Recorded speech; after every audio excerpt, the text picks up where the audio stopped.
"You're useless now," my dad said, after I told my family I got laid off. "You know we need your money to survive, yet you wasted a good job." They didn't know about my secret investments, so I was 23 when I took my first real job, data entry at a small insurance company. I worked 10-hour shifts, sometimes on weekends because my family needed money. My mom was sick and needed expensive treatment. My dad was often between jobs, so I felt responsible. Aaron and Bella, my younger siblings, were both in school, and I wanted them to have a normal life. I never went to parties. I never traveled.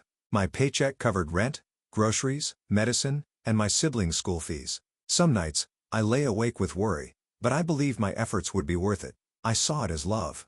Whenever the bills stacked up, I wrote the checks. Whenever Mom needed help walking, I'd be there. She would say, "Thank you, Jasmine."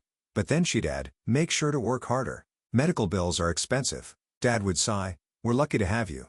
But it always sounded more like relief than gratitude. 12 years slipped by. I missed birthdays with friends, turned down promotions that required travel. I was so busy caring for them, I forgot to live for myself. I never thought it would become my prison. But it did, and it all started to crack the day I lost my job. It happened on a Wednesday afternoon. My boss called me into her office looking pale. "I'm so sorry, Jasmine," she began, "but the company is downsizing. Your position is terminated." I felt my heart sink, but I held it together, nodding slowly. I cleared out my desk in silence. Years of loyalty, gone in a moment. Some coworkers hugged me. Others avoided my eyes. I tried to stay calm, reminding myself I could find something else soon.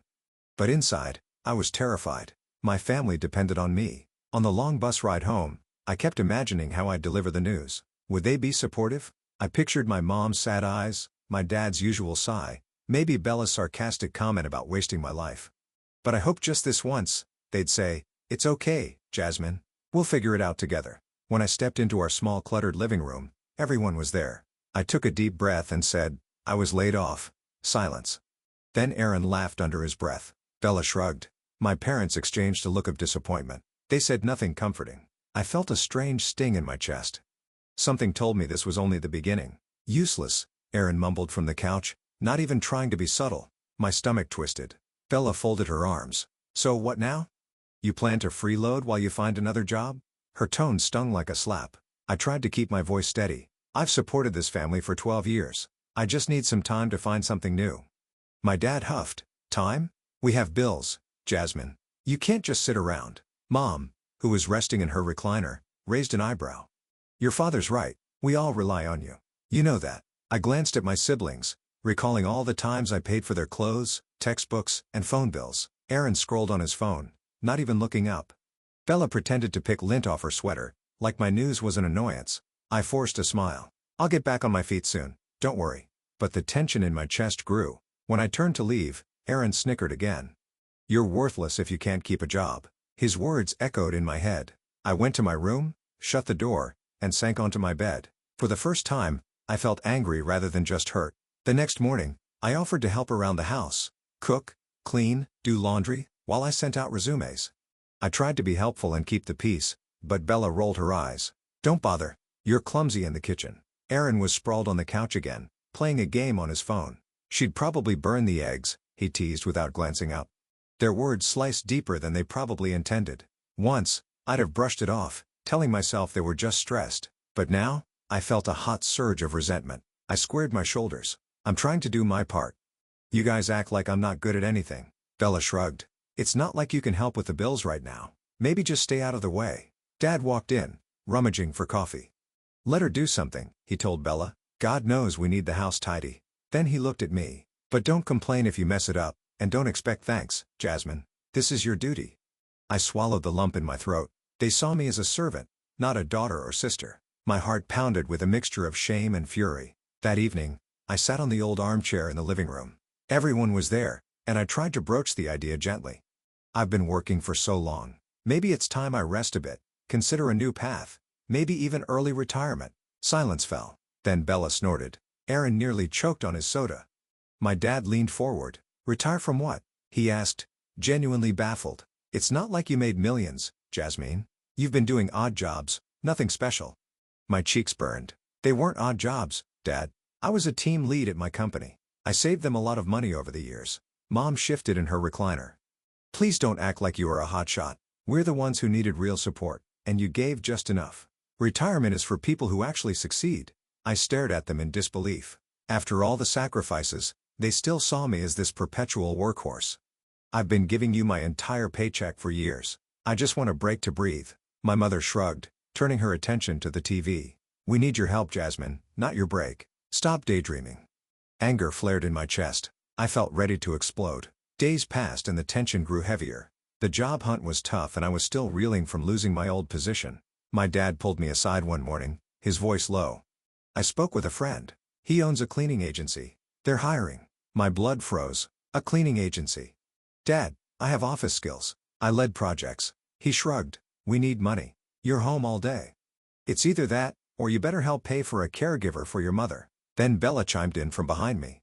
Yes, a caregiver might be best, but since you can't afford one, you can handle mom's care yourself, right? Everything inside me twisted. I wasn't above any job, but their tone felt cruel. They made it sound like I was a lazy sponge. I snapped. I'm not your maid. I've supported you all for over a decade. Can't you see how unfair you're being? Aaron snorted. Unfair? You're the one who lost your job. You can't pull your weight anymore, so do whatever Dad suggests. I felt something snap in my chest, like a final tether had broken. They had no respect or gratitude. This was the last straw. That night, I sat at the kitchen table, my heart pounding. Mom was watching her drama shows, Bella was painting her nails, and Aaron was finishing dinner. Dad was in his usual spot, half asleep on the couch. I cleared my throat. Everyone, can we talk? They looked at me, uninterested. My voice shook, but I forced the words out. I'm done being your personal bank and live in help. I won't be treated like this anymore. Bella clicked her tongue. Where's this attitude coming from? Mom turned the TV volume down slightly, but didn't pause her show. Oh, Jasmine, you're making a scene. I stood up, ignoring the tremor in my legs. I sacrificed my youth to support you all. I skipped vacations, promotions, even a chance to go to college. You treat me like a burden now when I might just need some time to breathe. I won't do it anymore. Dad rolled his eyes. And what exactly are you gonna do about it? My heart thumped so hard I could hear it in my ears. I'm leaving, I said, my voice clear. For good. I can't stay here another day. I saw shock in their eyes, but not an ounce of sorrow. I lay awake that night, my mind drifting to the past. I remembered being 17, fresh out of high school, with dreams of studying architecture. I had been accepted into a reputable university, my future glowing with possibility. But then Mom got sick, Dad's job fell through, and the mortgage was overdue. They said, you have to help us, Jasmine. There's no one else. Bella and Aaron needed clothes and school supplies. I felt guilty wanting to leave, so I stayed. I took that data entry job instead, telling myself it was only temporary. But the more time passed, the more they depended on me. I tried to speak up once. I told Mom I want to go back to school. She replied, stop being selfish. The family needs you. Dad chimed in, it's your duty. I swallowed those dreams and kept working. At 23, I found a better role. My boss there, Miss Perkins, was kind and recognized my dedication. She became like a mentor, even a friend, but I never told my family how close we'd grown. They never asked. Now, all those memories felt like chains. I realized how much of my life I'd given away and how little they cared. I woke up early, heart pounding with a secret I'd kept even from myself. Miss Perkins had passed away a year ago. She had no children and few relatives. In her final months, she told me, you've been the daughter I never had, Jasmine. One day you'll understand how much I appreciate you. I remembered standing by her hospital bed, holding her frail hand. She made me promise I'd take care of my own life, not just everyone else's. I never thought she'd actually leave me anything. But months after her funeral, a lawyer contacted me. Miss Perkins had set up a trust fund. She left me $9 million. I was stunned at the time. I hadn't told my family, afraid they'd demand more, or call me a liar. So I left the money untouched, wanting to be sure I could handle it responsibly. But now, I was ready to use it. Not for them, but for me. The thought filled me with both guilt and excitement. I pictured telling my parents. I imagined the look on Aaron's face, but then I shook my head. This was my chance to break free, and I wouldn't let them ruin it. By dawn, I was packing my clothes into a single suitcase. Outside, I heard the usual morning chaos. Dad complaining about the power bill, Mom asking for her pain meds, Bella snapping at Aaron for hogging the bathroom. It felt like any other day. But for me, everything had changed. I zipped my bag and took a deep breath. I walked into the living room where they all gathered. I'm leaving, I said, voice steady. I can't stay here. I'll find a place of my own. Mom glanced at the suitcase. You're being dramatic. Dad scowled. And how will you afford that? You have no job, remember? Bella smirked. Good luck couch surfing. Aaron rolled his eyes. You won't last a week on your own. Instead of arguing, I forced a calm smile. Watch me. I walked to the door. My heart pounded, but I felt oddly liberated. Dad muttered something insulting under his breath. Bella just flipped her hair. Aaron shook his head. Mom warned, don't come crawling back when reality hits. I stepped outside, letting the door slam behind me. I felt a surge of adrenaline and a flicker of hope. There was no turning back now. With my suitcase in hand, I made my way down the driveway. Suddenly, my dad emerged from the house shouting, if you leave like this, don't expect a welcome here again. I turned around to face him. My breath caught in my throat. Part of me still wanted his love, but I remembered all the years he ignored my feelings. He waved his arms angrily. We took care of you your whole life, and you repay us by running off? A surge of indignation flooded me. Took care of me? I've been paying your bills. I shot back for over a decade, and you never showed me respect. Mom appeared behind him, leaning on the doorframe. You're making a mistake, Jasmine. You'll regret turning your back on us. My siblings hovered in the background, arms crossed, eyes cold. They offered no protest, no concern, nothing. I said nothing else. I just hauled my suitcase behind me and left. Each step felt lighter, as if I'd just slipped free of chains. My father's threats and my mother's warnings no longer held me captive. Their voices faded, and I realized, for the first time, I was in control of my own life. I walked several blocks until I reached a quiet cafe. My heart still pounded with adrenaline. I ordered a coffee and sat in a corner, gripping my phone like a lifeline. The lawyer's card was still saved in my contacts under Perkins Trust. I dialed. When a receptionist answered, I requested an appointment. They sounded warm, professional, relieved to finally hear from me. Over the phone, the lawyer explained the trust fund was fully set up. You just need to sign a few final documents and the funds are yours, he said. My mind spun. This was it. Real tangible power. After years of feeling powerless, that afternoon, I checked into a nice hotel nearby. I used my credit card, one I rarely touched. In my mind, I imagined how my family would react if they knew I was staying in a suite overlooking the city. They'd probably call me irresponsible or delusional, but I was tired of living by their rules. As the sun set, I stood by the window and watched the skyline. A wave of relief hit me so strong, I nearly cried. I wasn't trapped anymore. Tomorrow, I'd finalize the inheritance, and then everything would change. The next morning, I dressed in a crisp blazer, feeling oddly confident. At the lawyer's office, the legal assistant greeted me with a stack of papers. My signature flowed onto each page, and with every stroke of the pen, I felt a swell of freedom. Once finished, I walked out with a sense of awe. $9 million, it was dizzying. I had never seen more than a few thousand in my savings at once. Now the possibilities were endless. I decided to look for a place to live. I found an upscale real estate agency near the hotel. The receptionist introduced me to Ava, a tall woman with a flawless suit and a haughty smile.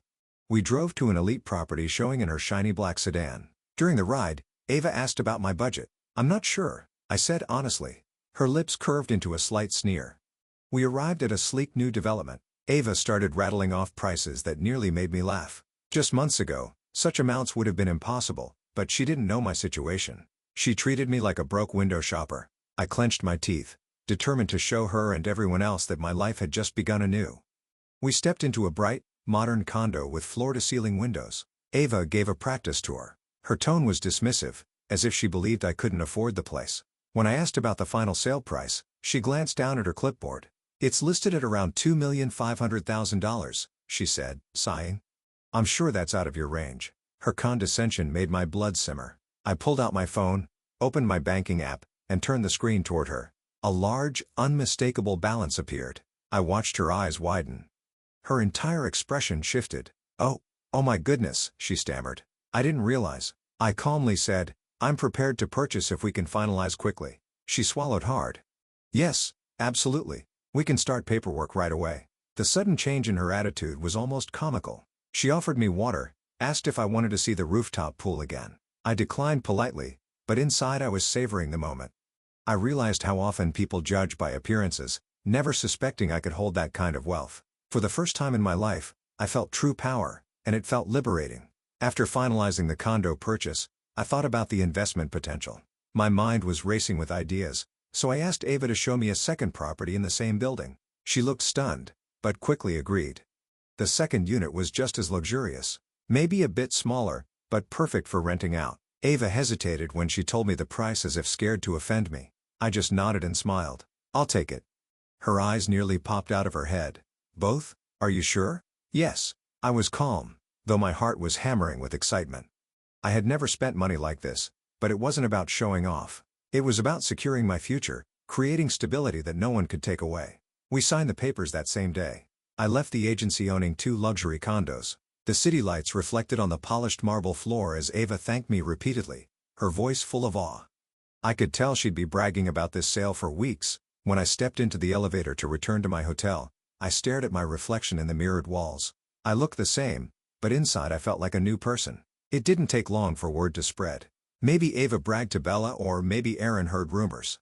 The next morning, my phone rang nonstop. I finally answered a call from Aaron, whose voice trembled with urgency. You bought 2 condos. Everyone's talking about it, he babbled. Bella's friend Ava said you dropped millions like it was nothing. Where'd you get that money? I rolled my eyes remembering how he'd called me useless just days ago. That's my business, I said calmly. He paused then spoke in a whisper. Listen, Bella is freaking out. She lost a side gig and Dad's furious with the bills. We need your help. My heart pounded with both anger and sadness. They still expected me to swoop in.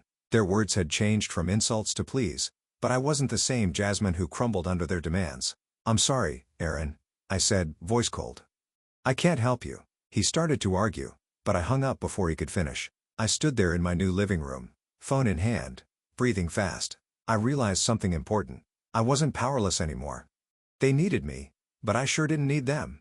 For the next week, I received a flood of texts from my mother, my father, and even Bella, who once called me not good for anything. Now they will have desperate apologies and sweet words. Mom texted, we miss you.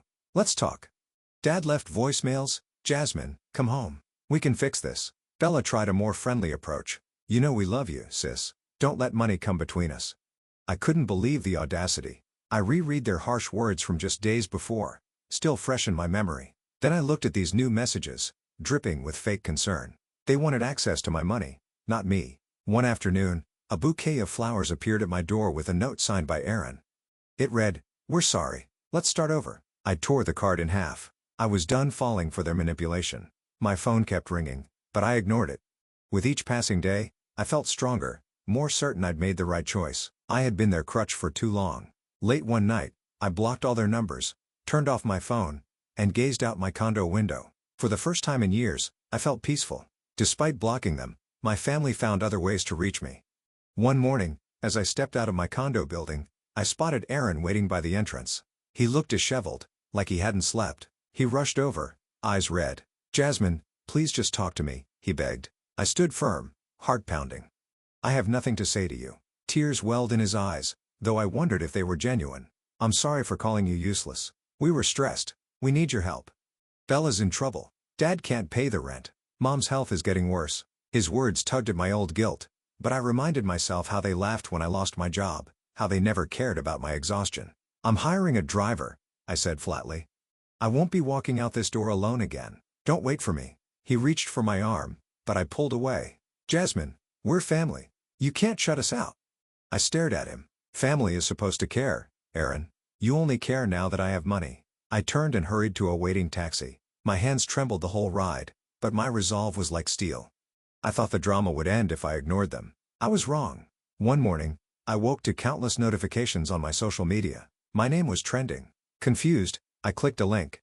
It was a live stream of Aaron crying titled, My Sister Abandoned Us After Getting Rich. He put on a pitiful show claiming I'd left them destitute. He lied saying, I refused to pay for our mother's medical care and that I only cared about my fancy lifestyle. He played sad music, dabbed his eyes, and told an exaggerated story of our perfect family life before I turned greedy. The chat comments were pouring in. Some viewers pitied him, calling me cruel. Others asked for more proof. My stomach twisted in rage. He was flipping the script completely. My phone buzzed with messages from friends who knew better, urging me to set the record straight. Part of me wanted to hide, but another part was done being the silent victim. Aaron had crossed a line. If he wanted to take this to the court of public opinion, then I'd meet him there, armed with the truth. And I wasn't afraid to reveal every ugly detail. That same afternoon, I set up my own live stream. I titled it, The Truth About My Toxic Family and a Surprise. A small audience joined at first, but word spread quickly. People were curious to hear my side. I sat in front of my phone, hands shaking, but my voice was steady. Hi everyone. I'm Jasmine. You might have seen my brother's livestream claiming I abandoned my family. I have receipts, literally. I clicked through files on my computer showing invoices for rent, bills, and groceries I had paid. I had bank statements proving I funded mom's medical treatments. I laid out texts where Bella called me lazy and useless. I read them aloud, feeling a tremor in my chest. Then I said, here's the surprise. I announced I'd be donating $100,000 to a local women's shelter, live, to prove I wasn't greedy. I clicked the donate button on camera. The chat exploded with reactions. I ended with, I've supported my family for 12 years, but when I lost my job, they mocked me. Now that I've come into money, they want back in. I'm done being their ATM. I took a shaky breath, then ended the stream. My heart hammered, but I felt a surge of triumph. Word of my livestream spread. Clips went viral. Online communities started comparing Aaron's tearful pleas to the hard evidence I'd shown. I was inundated with messages, some supportive, some skeptical. But my proof spoke for itself. So, I decided to do a follow-up stream. This time, I shared more personal history. I told viewers how I gave up college to work for my family's sake, how Ms. Perkins had left me an inheritance because of my loyalty. I even displayed photos of my life at home, my cramped room, the house always in disrepair. I explained how my siblings rarely worked yet demanded luxuries. New phones, trendy clothes, gaming consoles. I covered the times Dad claimed he'd look for a job but ended up lazing around. The chat was outraged on my behalf. Tears welled in my eyes as I recalled the nights I went without sleep, worrying how to cover yet another medical bill for Mom. I've done enough, I said firmly into the camera. This money is my chance at freedom, and I won't be shamed into giving it away. The support rolled in like a wave. I saw hashtags forming, calling for my protection and praising my courage. My phone buzzed constantly with notifications. People were sending messages of encouragement. A single mom wrote, I understand your pain. Thank you for inspiring me to stand up for myself. Another commenter said, I was manipulated by my family too. Now I feel less alone. The more I spoke up, the more the public saw Aaron's deception. Someone dug up his old posts bragging about how he never worked a day in his life. Another person found Bella's tweets complaining about me being too controlling with her money. I released voice recordings of Bella mocking me, telling me to get a sugar daddy since I couldn't afford college.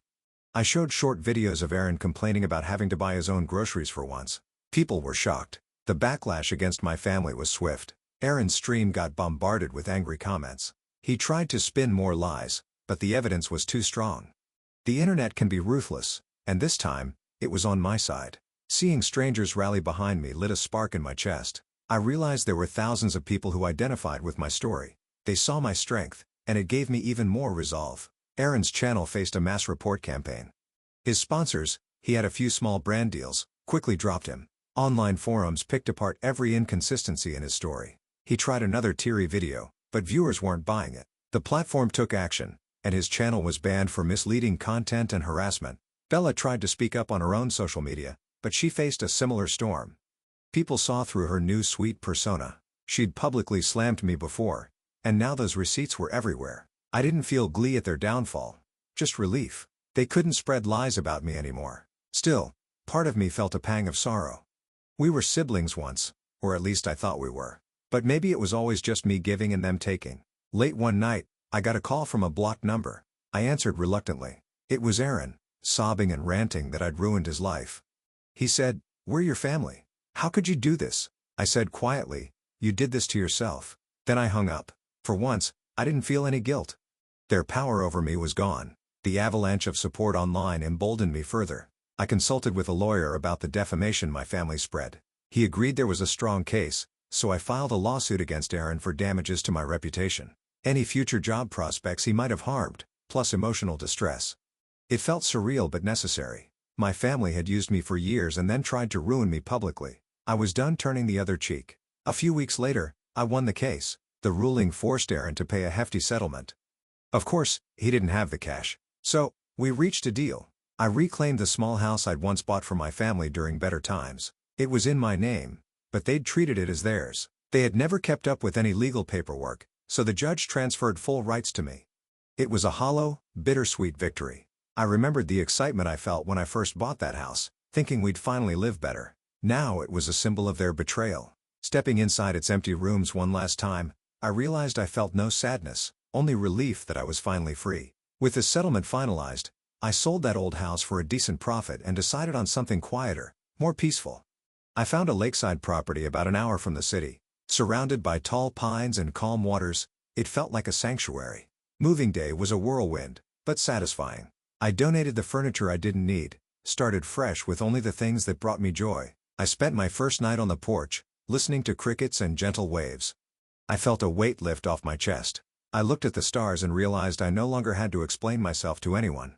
No more guilt, no more demands for money. No more fear of not living up to their impossible expectations. For the first time, I felt like I was living my own life. Sure, my family was out there, probably still bitter, but that wasn't my concern anymore. I had a new circle of supportive friends online, a comfortable savings, and a home that felt like mine. Leaning against the porch rail, I whispered, "I'm free." And in that moment, I believed it with every fiber of my being. My life was finally my own, and I had no regrets.